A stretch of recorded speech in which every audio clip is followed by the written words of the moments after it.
Okay, so right now this is funny. My dashboard does not work on this truck. So we use a little phone as the speedometer, so I can know how fast I'm going. Well, and by the way, the essential gauges do work, air pressure, all that, but speedometer wise, I have to use a phone with an app, and they took the phone earlier to reset it, so the other driver has my speedometer, so we've got to go find my speedometer before we take off.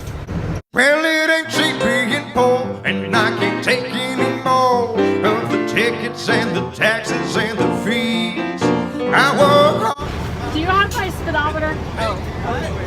I was asking if you had my speedometer. Nice. Really, Tonto? See, this is sad. These guys don't know how to back, and this guy didn't even see me coming around the corner. It's a good thing that I'm watching. See, and you got the big-butted twins, both who can't back.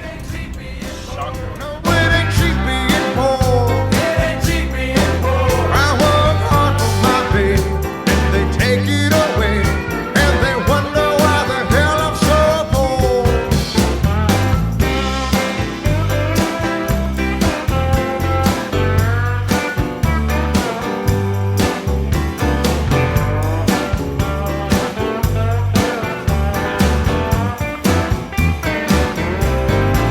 I wanna buy a boat to try to save a few bucks, but I can't 'cause I'm down to my last penny, and my insurance is high on my beat-up ride, 'cause I'm living on the road. Okay, I'll keep it on charge.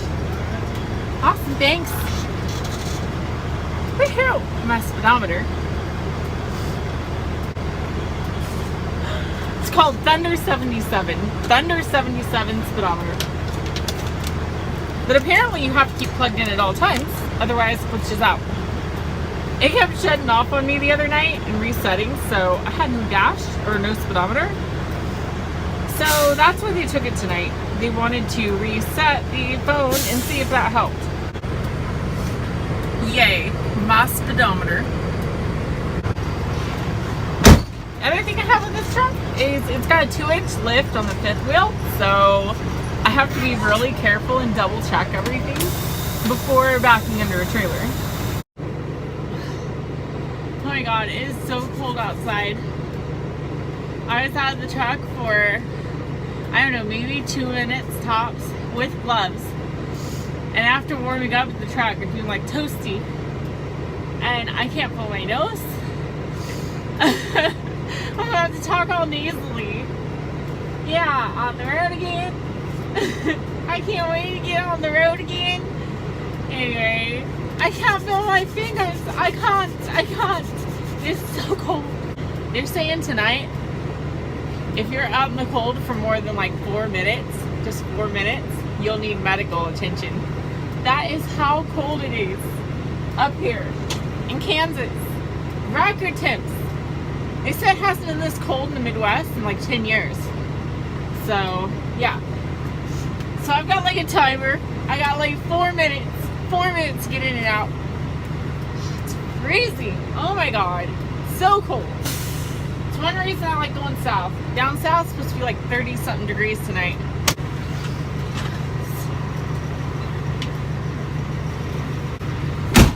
Oh god, it's so cold I feel sick. You guys ever been in the cold when it's so cold that just breathing hurts? And not only that, it like starts in your chest and then it just kind of sinks down into your stomach. Like it makes you sick because you're so cold.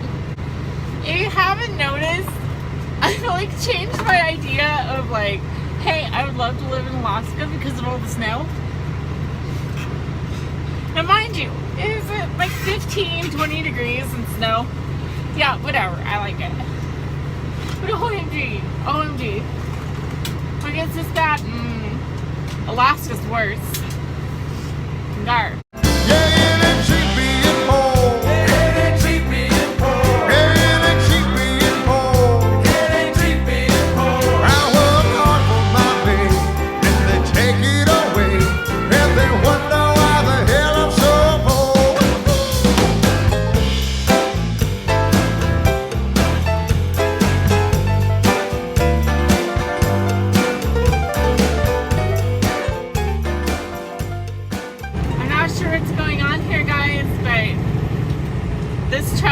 lost power. We're down to 45 miles an hour now. So yeah, I am losing all power. I think this truck's honestly, oh my god.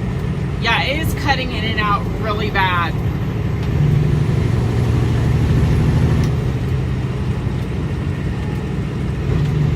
Coincidentally, we just happen to be coming up on the Loves, so that's a plus. I'm not sure what's going on with it. I think I'm going to pull into the Loves and call my boss.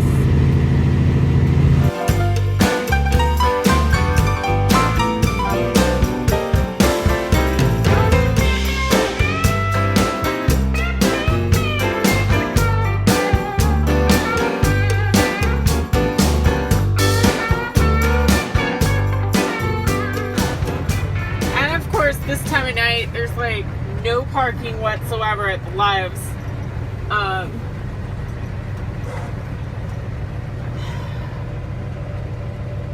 Crap.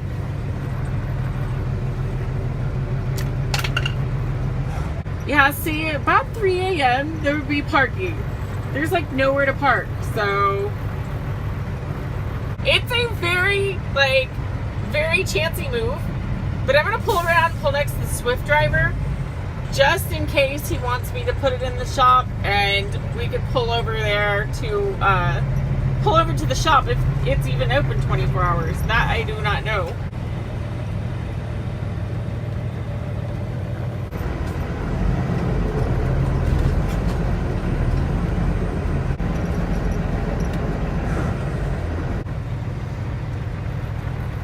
Yeah, I don't know about this. It's like being next to a shark. Shark!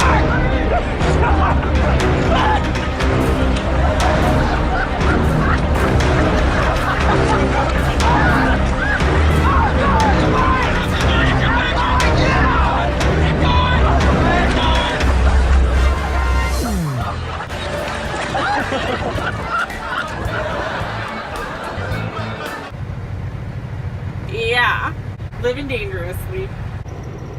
Okay, so I just called my boss, and we can't figure out what's wrong with the truck. The fluids are fine. He's just changed the air filter, the fuel filters.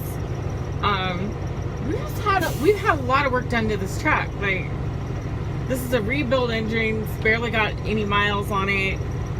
I mean, everything should be working. The only thing I could think of is maybe with being cold, that the diesel's starting to gel up. But it was like 6 degrees in Kansas City when I left. Down here, it's like 14 and climbing fast. So I would have thought if it was gonna gel up, it would have done it hours ago when it was in the single digits. Plus, we have additives and things in the diesel already. So it should not be gelling up, especially at 14 degrees. So anyway, I called my boss. Since we can't figure out what is wrong with this truck, I'm gonna go ahead and hit the road. I've got another driver that is about 20 miles behind me, so I just talked to him on the phone. If anything goes wrong, I will call him back, dive onto the shoulder or exit, and go from there. So at least if I get stranded somewhere, I know he's only 20 minutes behind me. So I'd only have to survive 14 degrees for 20 minutes. And hey, I have survived about 10 minutes of sitting next to a Swift truck.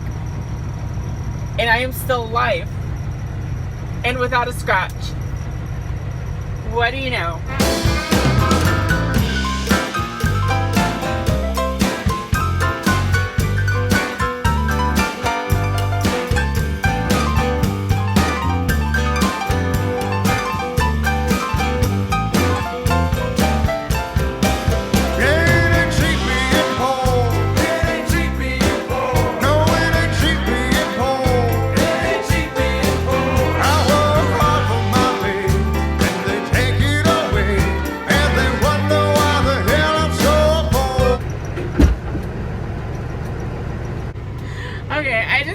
A traffic jam here at the Loves because there's like no room whatsoever.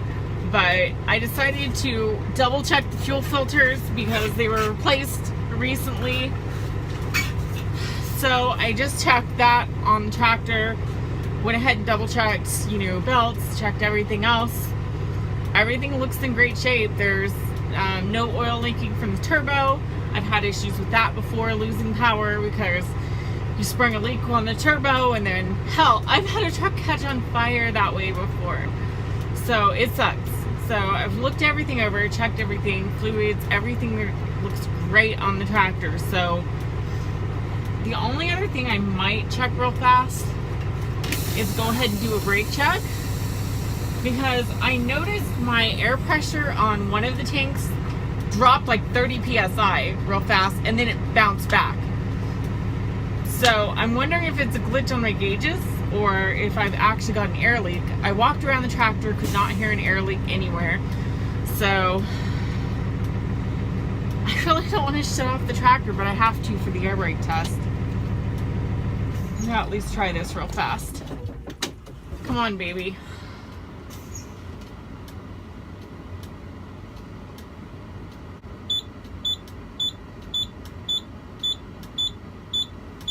The plane is going down, Captain.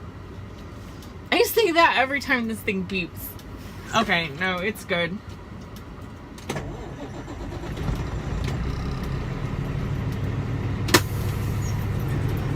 We were wondering if maybe, you know, he mentioned maybe the brakes on the trailer locked up on me or something like that.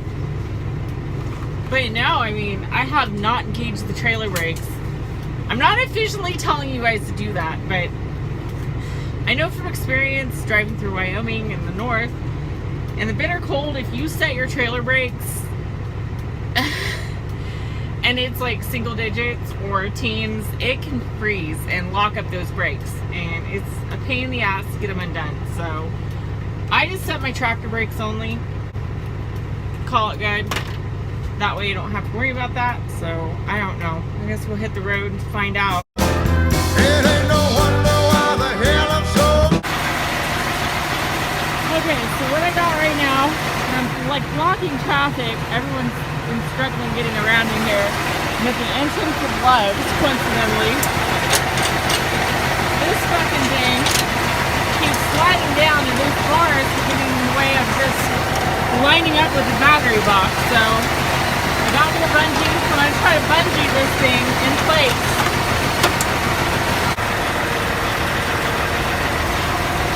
Okay, I was able to find a bungee and get this thing bungeed up in place.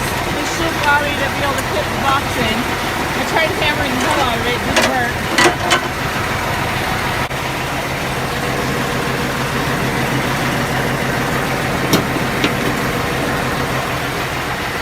Voila, 20 minutes later.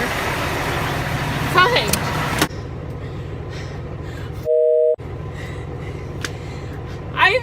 I was out there wrestling with this stuff, and I even had a freaking cop pass me, like a local sheriff deputy. He came in to get a burger or something.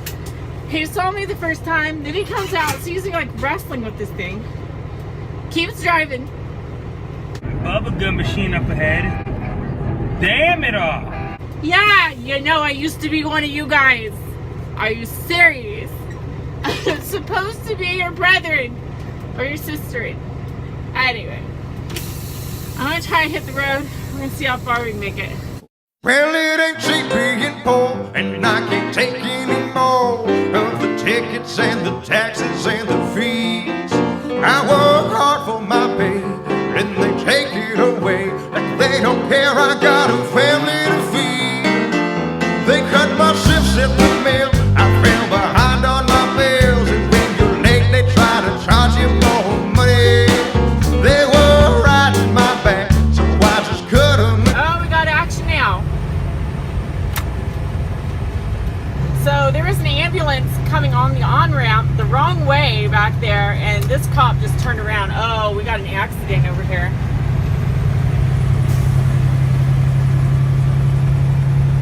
That was fast.